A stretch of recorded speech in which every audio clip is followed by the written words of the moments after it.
Shazi mention کے سرسبز احاطے میں اس کے فٹ بال سے کھیلتی جنت کمال اور اس کا بھرپور ساتھ دیتا وہ منظر مکمل تھا کہ وہ خوش تھا۔ وہ تصویر ہمیشہ ہمیشہ کے لیے اس کے البم میں سج گئی تھی۔ مسکراہٹ تو وہ ہوتی ہے جو آنکھوں میں لگتی ہے، جو زندگی سے بھرپور لگتی ہے۔ تو فائز فائزدان کی مسکراہٹ جمیلہ داؤد کے بعد جیسے اب زندہ ہو گئی تھی۔ وہ کم گو تھا مگر وہ جنت سے باتیں کرنے لگا تھا، اس کے لطیفوں پر ہنسنے لگا تھا۔ وہ اس کے کمرے میں بھاگ بھاگ کر چیزیں دیکھتی تھی تو وہ اسے روکتا نہیں تھا، قیمتی اشیاء کو چھیڑنے کی کوشش کرتی تھی تو اسے ڈانٹتا نہیں تھا، اور مدت خوشگوار حیرت کے ساتھ اس کا بدلاؤ دیکھتی رہتی، کبھی مسکرا دیتی، کبھی فائز کے تاثرات سے محظوظ ہونے لگتی۔ جنت ایک تنگ کوٹری میں ٹھنڈی ہوا کے جھونکے جیسی تھی۔ اس کی موجودگی میں شازی مینشن کے اس الگ تھلگ حصے میں جیسے زندگی کی لہر دوڑ جاتی۔ وہ جب بھی ملنے آتی اپنا بیگ نت نئی چیزوں سے لازمی بھر کر لاتی، ایک ایک چیز نکال کر فائز کو دکھاتی جاتی۔ یہ بالوں پر ایسے لگائے جاتے ہیں اور انہیں ایسے باندھا جاتا ہے اور ایسے لپٹا جاتا ہے۔ اس کے پاس تو کھلونا میک اپ کٹس بھی تھیں۔ فائز کو ان سب چیزوں میں کوئی دلچسپی نہیں تھی، مگر جنرل نالج سمجھ کر وہ بے دلی سے ہوں ہاں میں سہلاتا سنتا جاتا۔ ایک بار وہ اپنی کسی نیلو آپا سے نیل پالش لے کر آئی اور فائز سے اپنے دونوں ہاتھوں اور پیر کے ناخنوں پر لگوا لی۔ بعد میں ڈاکٹر مصطفیٰ سے بھی سر جھکا کر ڈانٹ سن لی۔ پھر اگلے دن وہ نیل پالش اس کے پاس امانتاً رکھوا کر گئی، جب کبھی لگوانی ہوگی تو وہ اس کے پاس آ کر لگوا جائے گی، اور مدت کتنی ہی دیر تک ہنستی رہی تھی۔ رنگ اچھا ہے، سوچ رہی ہوں میں بھی تم سے لگوا لوں۔ آنکھوں میں شاید سمو کر اس نے کہا، آپ مجھے ڈسٹرب کر رہی ہیں۔ فائز نے کتاب آگے کر کے اپنا چہرہ مکمل چھپا لیا۔ وہ زیر لب مسکراتے ہوئے الماری میں اس کے استری شدہ کپڑے رکھتی رہی۔ ملاقات کی مدت 1 ماہ 50 دن تھی، اور شاید یہ اس کی زندگی کی سب سے خوبصورت ترین مدت تھی۔ یہ اس کا خیال تھا۔ اس کی زندگی میں کچھ شرارت بھرے رنگ اور مسکراہٹ بھری خوشیاں جنت کی وجہ سے آئی تھیں۔ یہ اس کی اور اس کی دوستی کی صحبت کا اثر تھا کہ وہ اب اس کی باتیں، شرارتیں، لطیفے اور کہانیاں سمجھ میں آنے لگی تھیں۔ کسی مزاحیہ بات پر وہ اب اسے ہنسی آ جاتی تھی، کسی انوکھی قصے کو وہ انجوائے کر لیا کرتا تھا۔ اب جب وہ چاند پر کسی چرخا کات کی بڑھیا کا ذکر کرتے تھے تو فوراً مان لیتا تھا، کاکا کی ٹیڈپول مچھلیاں ہیں۔ ٹیپو کا گورا جب بڑا ہوگا تو وہ اس کے پر نکلیں گے۔ پھولوں پر پریاں منڈلاتی ہیں، درختوں کی جڑوں میں ان کے چھوٹے چھوٹے گھر ہیں، اور نہر میں جل پریاں رہتی ہیں۔ وہ بہت سی پریشانیوں اور الجھنوں کے ساتھ شازی مینشن آیا تھا، مگر اب اسے اپنی محرومیوں کو سوچنے کی فرصت نہیں ملتی تھی۔ ان بچوں کی سنگت میں وہ جیسے سب کچھ بھول بھال جاتا تھا۔ شاید خوشی ایسی ہی ہوتی ہے جو سابقہ ہر غم، ہر اذیت بھلا دیتی ہے، جو آنے والے ہر دن سے متعلق خوشگمانی میں مبتلا کر دیتی ہے۔ یہ احساس خوبصورت تھا۔ وہ اس احساس کے ساتھ جینے لگا تھا۔ چھٹیاں ختم ہونے میں 2 دن باقی تھی۔ وہ اپنی پیکنگ کر رہا تھا جب جنت مونی کے ساتھ ملنے چلی آئی تھی۔ کچھ دیر تک باہر کھیلتے رہنے کے بعد مونی چلی گئی تو جنت اس کے پاس آئی گئی۔ تم اتوار کو چلے جاؤ گے؟ ہاں۔ کہاں جاؤ گے؟ اپنا ہاسٹل۔ کچھ دیر تک وہ تصویر میں ہاسٹل کے معنی ڈھونڈتی رہی، پھر بولی، پھر تم دوبارہ کب آؤ گے؟ اپنی کتابیں بیگ میں رکھتے وہ لمحے بھر کے لیے رکا، پھر اس نے مڑ کر جنت کو دیکھا۔ شازی مینشن، عظیم شازی 7 کوارٹر میں اس کا کمرہ، ادھورا نام لیے کسی ملازم کے یتیم بیٹے کی پہچان، یہ تمام اندھیرے ایک طرف اور جنت کا منتظر روشن چہرہ دوسری طرف۔ گرمیوں کی چھٹیوں میں آؤں گا، اس نے کہا، اور بہت دل سے کہا، فیصلہ کر کے، ارادہ باندھ کر کہا۔ وعدہ؟ جنت کی تسلی نہیں ہوئی۔ وعدہ؟ پکا والا وعدہ؟ آنکھوں میں تائید چاہتی وہ اس سے کوئی جیتی جاگتی گڑیا لگی۔ ہاں، پکا والا وعدہ۔ وہ ہنسا اور وہ کھل اٹھی۔ اس کے چہرے پر ایک ساتھ کئی رنگ اور کئی خواب سجا گئی۔ پھر ہم پار جائیں گے اور پہاڑوں پر بھی چڑھیں گے اور وہاں دور تک جائیں گے۔ اس نے فضا کی ہاتھ بلند کر کے کسی تصوراتی سرزمین کی طرف اشارہ کر دیا۔ اور بہت سارا گھومیں گے پھریں گے، مونی کاکا، میں اور ٹیپو اور تم اور سلیم کا ذکر کرتے ہوئے کوئی بات یاد آئی تو چہرے کے تاثرات بدل گئے۔ ہم سلیم کو نہیں لے جائیں گے، وہ بابا سے میری شکایتیں لگاتا ہے۔ ٹھیک ہے، اس نے حامی بھر لی۔ وہ خوش ہوئی۔ کسی خیال کے تحت وہ رائٹنگ ٹیبل کی درازیں کھینچ کر کچھ ڈھونڈنے لگا۔ مطلوبہ چیز نہ ملنے پر اس نے وارڈروب کا رخ کیا۔ اب وہ نچلے خانے میں کچھ دیکھ رہا تھا۔ جنت پنجوں کے بل اس کے برابر بیٹھ گئی، جیسے وہ کچھ ڈھونڈ رہا ہے تو وہ بھی دیکھے وہ کیا ڈھونڈ رہا ہے۔ اندر لکڑی کا بڑا باکس رکھا تھا، جسے پورا نکال کر اس نے فرش پر رکھ دیا اور وہ چیزیں الگ کرنے لگا جو وہ اسے تحفتاً دے سکتا تھا۔ حالانکہ اسے اپنے کھلونے اور بچپن کی اشیاء بہت عزیز تھیں، کہانیوں کی کتابیں، ڈھیر سارے رنگ اور مارکرز، چند گاڑیاں بھی تھیں جو چھوٹے سائز کی تھیں۔ وہ ایک خوبصورت سا خرگوش بھی تھا، لکڑی کا باکس سیاہ رنگ کا جس پر حرف ایف کی کیلی گرافی کی گئی تھی، سلائڈ کر کے کھلتا تھا۔ اندر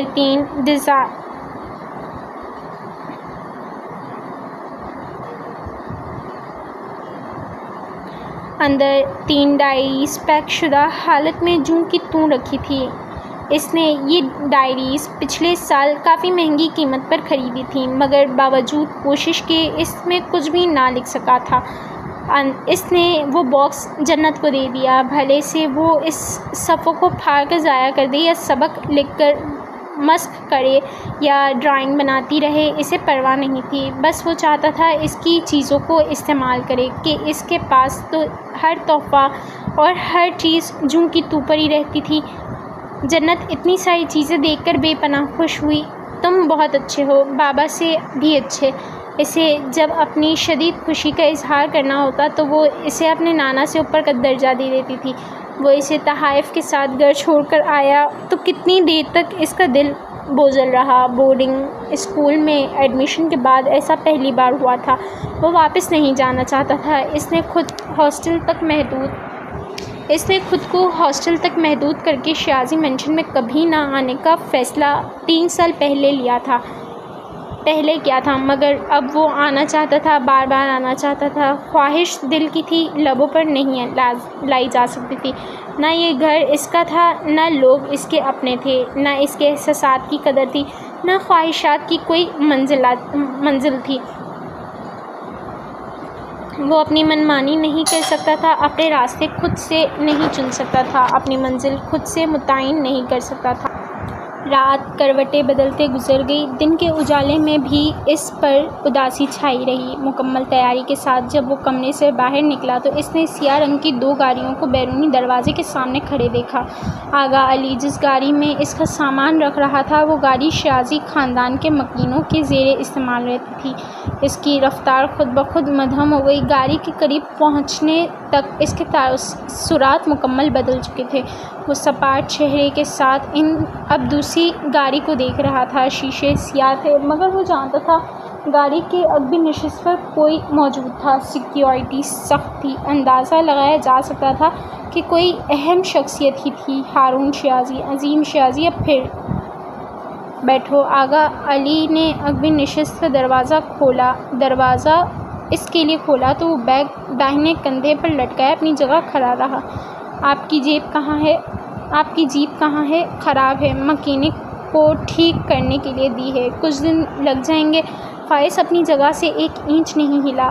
نگاہیں آغا علی کے چہرے پر جمی رہیں۔ برابر والی سیاہ گاڑی کے شیشوں سے کسی نے اس کی طرف ایک بیزار سی نظر ڈالی، پھر ہیڈ فونز گردن پر ٹھہرا کر نوٹ پیڈ پر کچھ لکھتے ہوئے اس نے کین کا گھونٹ بھرا۔ ملازموں کے بچے ان گاڑیوں میں سفر کر سکتے ہیں؟ اور گاڑی سے باہر عین سامنے فائز فائزدان آغا علی سے پوچھ رہا تھا۔ جی صاحب نے اجازت دی ہے۔ اور صاحب نے جانے کیسے اجازت دی تھی؟ دی تھی۔ اس نے مزید کوئی سوال نہ کیا۔ وہ گاڑی میں سوار ہوا تو آغا علی نے مسکرا کر دروازہ بند کر دیا۔ ڈرائیونگ سیٹ پر بلیک ٹرپس سوٹ میں ملبوس ایک شخص بیٹھا تھا۔ پیسنجر سیٹ بھی اس کے جیسی ایک شیخین گارڈ نے سنبھال رکھی تھی۔ ویکیوم مرر سے ایک نظر اسے دیکھتے گاڑی اسٹارٹ کر دی تھی۔ بیرونی احاطے سے نکل کر گاڑی مرکزی شاہراہ کی طرف بڑھی تو اس نے بلندی سے دور تک پھیلے سبزے کو دیکھا۔ ڈاکٹر مصطفیٰ کا مکان اسے واضح نظر آ رہا تھا۔ اسے جنت کا خیال آیا تو وہ سوچ کر مسکرایا اور قسمت اسے دیکھ کر مسکرائی۔ راستے جدا ہوئے، منزل اندھیر ہو گئی۔ کچھ خواب آنکھوں میں ٹھہر گئے اور کچھ منتشر ہو کر بکھر گئے۔ راستے جدا ہوئے، منزل اندھیر ہو گئی۔ کچھ خواب آنکھوں میں ٹھہر گئے اور کچھ منتشر ہو کر بکھر گئے۔ امید قائم تھی، انتظار دائم رہا تھا، مگر گرمیوں کی وہ چھٹیاں کبھی نہیں آئی تھیں۔ فائزدان نے جو وعدہ جنت کمال سے کیا تھا وہ کبھی پورا نہیں ہو سکا تھا، اور وہ تمام کی تمام یادیں، لمحے اور اشیاء اس کے سامنے بکھری پڑی تھیں، منتشر ٹوٹے بکھرے خوابوں کی طرح، کسی بھولی بسری یاد کی طرح مبہم۔ وہ دھن میں مفلوف اور زخموں سے چور ہو کر تلوار ویسی ہی مضبوط تھی۔ ہلکا سا رنگ اڑ چکا تھا، ووڈن باکس پرانا لگ رہا تھا، حرف ایف کی کیلی گرافی کے گرد چسپاں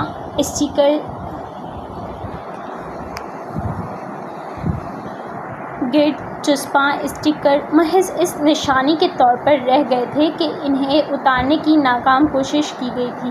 ڈاکٹر مصطفیٰ اور ان کی نواسی کی یادگار تصویریں ووڈن فلور پر یہاں وہاں بکھری تھیں۔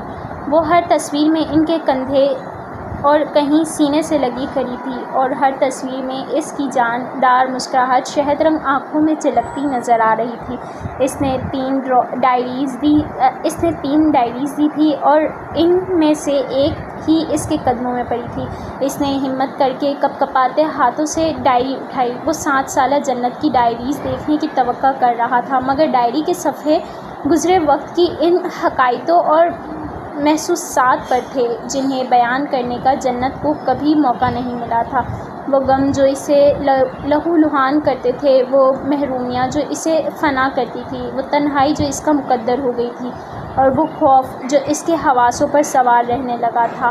اذیت بھرے لمحے، باتیں اور احساسات اس نے حرف بہ حرف درج کر رکھے تھے۔ وہ خود کو ادھورا، ناقص اور نامکمل سمجھتی تھی۔ سارے اعتراض، شکوے اس نے صفوں پر دیے تھے۔ ہر درد کو امر کر دیا تھا، ہر دکھ کو سجا دیا تھا۔ کہیں غم رف لکھائی سے جھلکتا تھا اور کہیں موت کی خواہش کرتی کسی عبارت سے لڑکھڑاتا تھا۔ شوہر کے گھر زندگی جہنم تھی اور ماں کا رویہ کسی ذہنی اذیت سے کم نہیں تھا۔ ایسے میں اس نے ہر جگہ نانا کو یاد رکھا تھا۔ وہ ہوتے تو اس کی زندگی ایسی نہ ہوتی، وہ دعا کرتے تو یقیناً محرومیاں ٹل جاتی، محبتیں رہ جاتی، حالات ایسے نہ ہوتے، سزائیں اتنی نہ ہوتی، نہ کردار پر بات آتی، نہ قتل کا الزام لگتا، نہ اللہ کے ارادوں پر کوئی سوال اٹھاتا، نہ کوئی تکبر کی دلدل میں اترتے ہوئے خود کو خدا کرتا۔ ہاں، وہ ایسے ہی تھے، ہر ضرب کے آگے ڈھال بن جاتے تھے، کھڑے سنا کر لاجواب کر دیتے تھے۔ نانا یقیناً اسے بچا لیتے، کسی وادی میں چھپا لیتے۔ انہوں نے پہلے بھی یہی کیا تھا، وہ اب بھی یہی کرتے، مگر وہ نہیں تھے۔ ان کے جیسا نہ کسی کی چاہت تھی، ان کے جیسی نہ کسی کا رویہ تھا۔ رشتوں کے معاملے میں وہ خود کو بدقسمت اور محبت کے معاملے میں وہ خود کو بد نصیب سمجھتی تھی۔ وہ حرف بہ حرف اسے پڑھتا جا رہا تھا اور وہ خود کو لکھ کر مٹاتی جا رہی تھی۔ ڈائری کا سفر ڈاکٹر مصطفیٰ کی وفات سے شروع ہو کر برہان سے طلاق پر ختم ہو گیا تھا۔ آگے کے تمام صفحے بہت صاف اور خالی تھے، ایسے جیسے زندگی بس تھی ہی برہان تک، برہان سے طلاق اور ماں کی وفات تک۔ اس کے بعد آگے کچھ نہ تھا۔ اس نے بھی دیوانی میں کئی صفحے پلٹ ڈالے تھے، مگر کہیں بھی اس کا ذکر نہ تھا، نہ نفرتوں کی نشاندہی تھی، نہ اذیتوں کا حوالہ تھا، ایسے جیسے اس کی زندگی میں فائز فائزان نہیں آیا تھا، اس کی دوسری شادی نہیں ہوئی تھی، اسے دوسرا گھر نہیں ملا تھا، سطریں خالی ہی رہی تھیں، مگر گزشتہ پانچ ماہ فائز فائزان کی آنکھوں میں سما گئے تھے۔ وقت رک گیا تھا، منظر بدلتے جا رہے تھے۔ جو کچھ سن چکا ہوں وہ سب ممی کو بتاؤں گا تو وہ کیا سوچیں گی؟ ایک ایسی لڑکی کو بہو بنا بیٹھی ہیں جو انفرٹائل ہے، جس نے اپنی سوتن کے بچے کی جان لینے کی کوشش کی، جس کے خاندان کے لوگ اسے اچھوت کی طرح ٹریٹ کرتے ہیں، جو اپنی ماں کی موت کا سبب بنی، اپنی ذات کے قلعے میں محصور وہ اپنے آپ میں فنا ہونے لگا۔ تمہاری ایک مشکل آسان کر دیتا ہوں، جس دن میں تمہیں اس گھر سے باہر کا راستہ دکھاؤں گا، اس دن تمہارے بینک اکاؤنٹ میں اتنی رقم ہوگی کہ تم اگلے 10-15 سالوں تک گھر میں بیٹھ کر اڑاؤ گی تو ختم نہیں ہوں گے۔ سو یہ سوچنا چھوڑ دو طلاق کے بعد تمہارا کیا بنے گا۔ دولت ملے گی تو تم بھول جاؤ گی برہان کون تھا، فائز کون تھا۔ کسی قدر کوشش سے وہ اٹھ کھڑا ہوا۔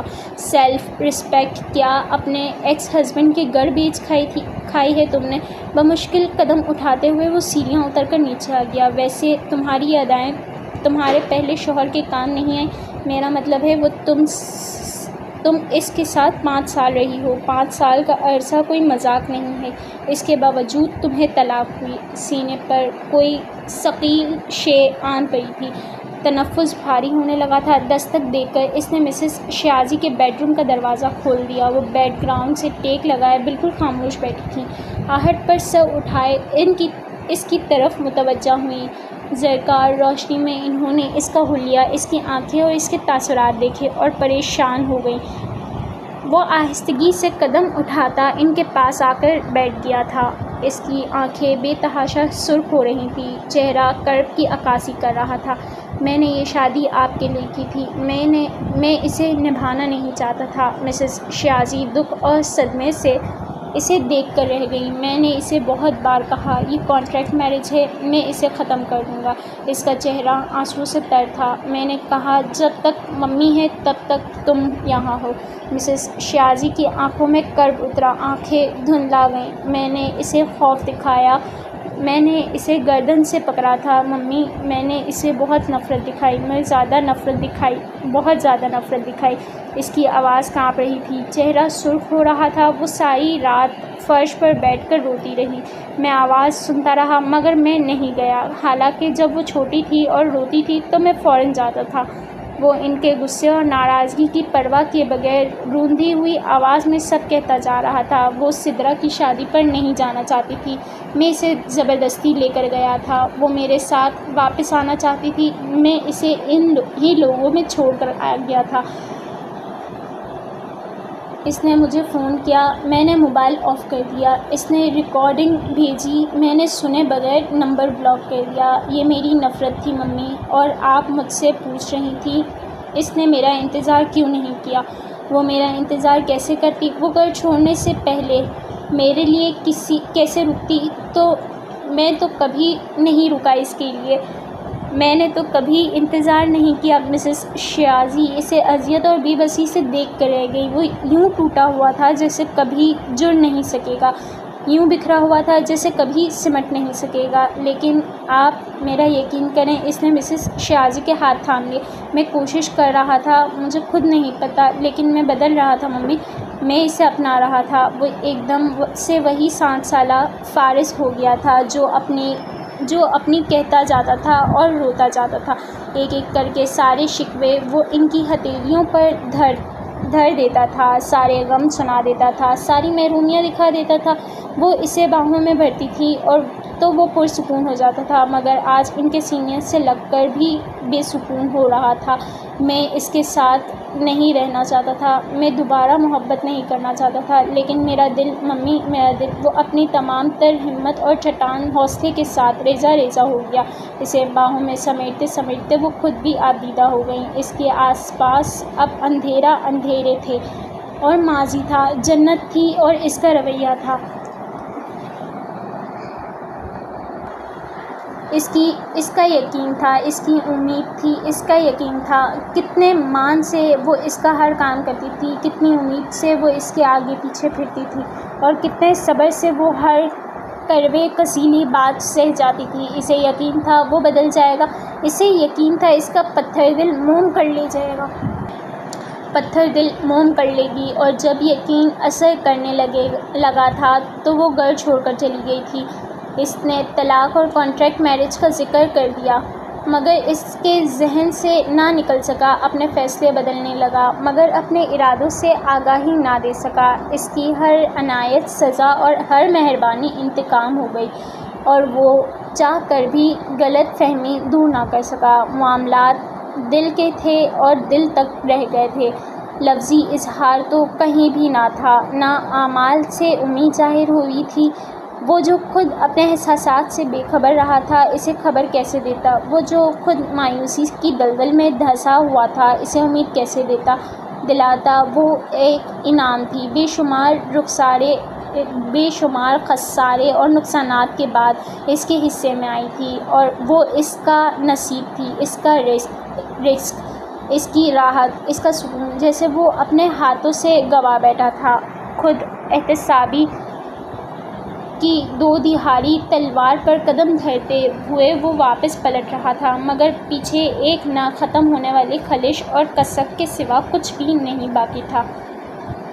کبھی تمنا کے راستوں پر نکل پڑو تو خیال رکھنا، ہوائیں، بادل، فضائیں، موسم، خیال، چہرے بدل کر تمہیں ملیں گے، تو لمحہ لمحہ بدلتے رنگوں کے شوق دھوکے میں آ نہ جانا۔ کبھی جو چاروں طرف تمہارے کرن اپنا خواب سا بدن نکھارے، زمیں پر اترے تو دھندلکوں میں سما نہ جانا۔ کبھی جو آنکھوں میں چند ہنس کے چاندنی کا خمار بھر دے، تو اپنی آنکھیں کہیں خلا میں گنوا نہ آنا، کہ یہ